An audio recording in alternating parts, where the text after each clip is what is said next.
اس طرح سمجھ نہیں آئے تو کھلے الفاظ میں کہنے لگاؤ، کہہ دوں پھر کھلے الفاظ میں کہہ دوں پھر اور کہہ دوں پکی گل ہے، برداشت کر لو گے پھر کہنے لگاؤں کہہ دوں۔ ہر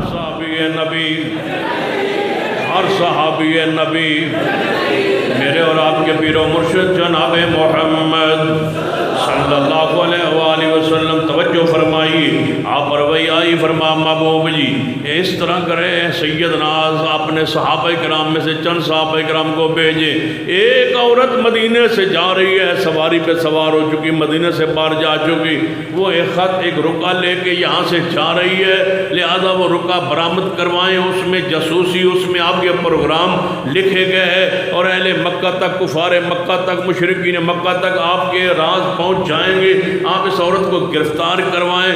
آپ نے سیدنا علی رضی اللہ تعالیٰ عنہ فرمایا، اے علی جی محبوب جی، فرما تین صحابہ فلاں فلاں ساتھ لو اور جاؤ فلاں جگہ پہ ایک عورت جا رہی، اس کے بعد رکا برآمد کرو۔ صحابہ کرام شیر خدا کی قیادت سیادت میں یہاں سے چلے، جہاں مصطفیٰ نے فرمایا وہی عورت سے ملاقات ہوئی، فرما تیرے پاس ایک رکا خط ہے، عورت کہنے لگی میرے پاس رکا ہے نہیں، سیدنا علی نے فرمایا رکا تیرے پاس ہے، اس نے کہا میرے پاس خط نہیں ہے، رکا نہیں ہے، سیدنا علی نے فرمایا ہے تیرے پاس، اس نے کہا نہیں ہے میرے پاس۔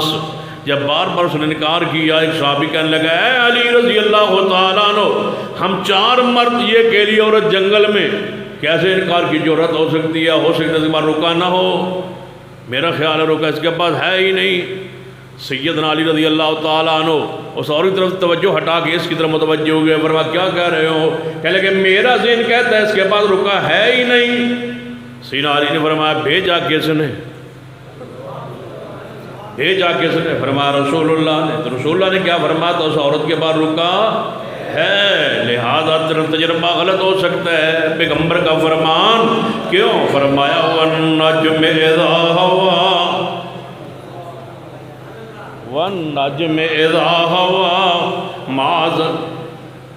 اگر توجہ آپ کی نہیں ہوگی تو پھر انشاءاللہ میری بھی ضد ہے، چاول نہیں کھا سکتے آپ، روٹی تابی ہے جب توجہ آپ کی سب کی میری طرف ہوتی۔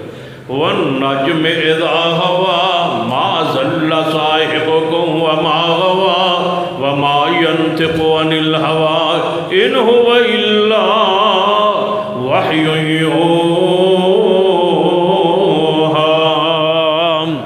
پیغمبر رحمت جناب محمد صلی اللہ علیہ وسلم اپنی مرضی اپنی خواہش سے بولتے، پیغمبر کس کی مرضی سے بولتے؟ پھر ذرا کہہ دو محبت پہ آتے، امام ابو حنیفہ رحمۃ اللہ علیہ جب بھی بولیں جب بھی لکھوائیں کس کی مرضی کے ساتھ؟ اپنی مرضی کے ساتھ لکھیں، اپنی مرضی کے ساتھ لکھوائیں، اپنی مرضی کے ساتھ بولیں، اپنی مرضی کے ساتھ اجتہاد، اپنی مرضی کے ساتھ قیاس، اپنی مرضی کے ساتھ جو لکھیں لکھوائیں اپنی مرضی کے ساتھ۔ امام مالک، امام شافعی، امام احمد بن حنبل اللہ سارے امام پر کروڑوں رحمتیں نازل فرمائے، جو لکھیں اپنی مرضی سے، جو لکھوائیں اپنی مرضی سے، جو کہیں اپنی مرضی، ایک ہی ذات ہے اور وہ کون ہے؟ وَالنَّجْمِ إِذَا هَوَىٰ، وہ محمد مصطفیٰ صلی اللہ علیہ وسلم کی ذات پاک۔ اگر اس طرح سمجھ نہیں آئے تو کھلے الفاظ میں کہنے لگاؤ، کہہ دوں پھر کھلے الفاظ میں کہہ دوں پھر اور کہہ دوں پکی گل ہے، برداشت کر لو گے پھر کہنے لگاؤں کہہ دوں۔ فقہ شافعی میں غلطیاں موجود ہیں اور غلطیاں ہو سکتی ہیں، کیوں؟ امام شافعی جو لکھتے ہیں لکھواتے ہیں اپنی مرضی کے ساتھ۔ فقہ مالکی میں غلطی ہو سکتی ہے کیونکہ امام مالک لکھتے لکھواتے بولتے تحریر کرتے ہیں، بولو کس کی مرضی کے ساتھ؟ اپنی مرضی کے ساتھ۔ فقہ حنبلی میں، فقہ جعفری میں، فقہ حنفی میں خطا غلطی کا امکان موجود ہے، غلطیاں موجود ہیں۔ ابھی شیخ فرما رہے تھے جمعہ کے حوالے سے غلطیاں ہیں، غلطیاں موجود ہیں، غلطی ہو سکتی ہیں، کیوں؟ وہ لکھتے ہیں لکھواتے ہیں اپنی مرضی کے ساتھ، نہ قرآن میں غلطی ہے، نہ محمد مصطفیٰ کی حدیث میں غلطی ہے، اور نہ مسلک اہل حدیث میں غلطی، نہ قرآن میں غلطی، نہ حدیث میں غلطی، نہ مسلک، ہمارے مسلک میں غلطی نہیں ہے، خطا نہیں ہے، ہمارا مسلک غلطی سے پاک ہے، کیوں؟ ہمارے امام بولتے ہیں کس کی مرضی کے ساتھ؟ اونچی بولیے کس کی مرضی کے ساتھ؟